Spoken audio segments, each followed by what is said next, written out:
تنسى الاشتراك بالقناة، وإذا أعجبك الفيديو قم بالضغط على زر الإعجاب ولا تنسى تفعيل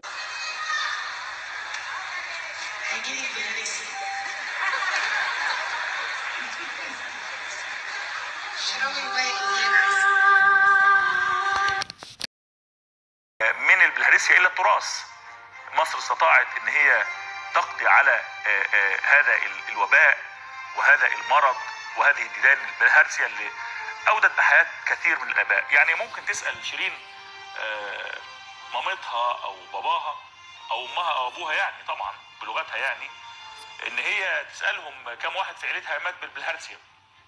اعتقد ان هي نفسها عندها بلهارسيا في دماغها وفي اخلاقها وفي تربيتها، لكن مصر ما فيهاش بلهارسيا يا هانم، ونهر النيل محترم يا هانم، وفيان دي خلناها لاشباه الفنانين اللي زيك يا هانم. وتاني بقول انه العيب مش عليكي، العيب على اللي سايبينك تهرتلي وترتكبي حماقات، وانت اقل من انه الناس تفرد كل هذا الوقت. رغم ان النقابه طلعت النهارده بيان بايقافها وتحويلها للتحقيق، يا قلبي لا تحزن. بعد ايه وسبتوا الحبل حتى انفلت العيار الى هذا الحد ليه؟ ومين المسؤول؟ وهو مين فوق راسه ريشه؟ علشان من البلهارسيا الى التراث.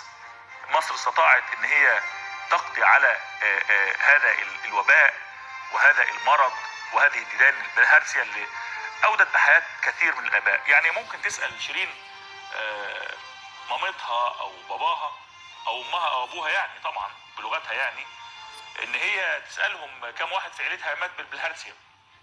اعتقد ان هي نفسها عندها بلهارسيا في دماغها وفي اخلاقها وفي تربيتها، لكن مصر ما فيهاش بلهارسيا يا هانم، ونهر النيل محترم يا هانم، وفيان دي خلناها لاشباه الفنانين اللي زيك يا هانم.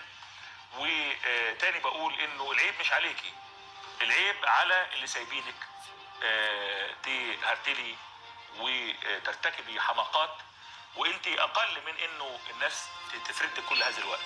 رغم ان النقابه طلعت النهارده بيان بايقافها وتحويلها للتحقيق، يا قلبي لا تحزن. بعد ايه وسبتوا الحبل حتى انفلت العيار الى هذا الحد ليه؟ ومين المسؤول؟ وهو مين فوق راسه ريشه؟ علشان من البلهارسيا الى التراث. مصر استطاعت ان هي تقضي على هذا الوباء وهذا المرض وهذه الديدان البلهارسيا اللي اودت بحياة كثير من الاباء. يعني ممكن تسأل شيرين مامتها او باباها او امها او ابوها، يعني طبعا بلغتها، يعني ان هي تسألهم كم واحد في عيلتها مات بالبلهارسيا.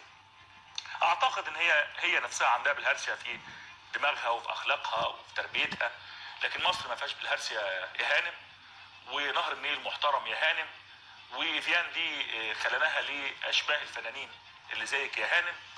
وتاني بقول انه العيب مش عليكي، العيب على اللي سايبينك تهرتلي وترتكبي حماقات، وانت اقل من انه الناس تفرد كل هذا الوقت. رغم ان النقابه طلعت النهارده بيان بايقافها وتحويلها للتحقيق، يا قلبي لا تحزن. بعد ايه وسبتوا الحبل حتى انفلت العيار الى هذا الحد ليه؟ ومين المسؤول؟ وهو مين فوق راسه ريشه؟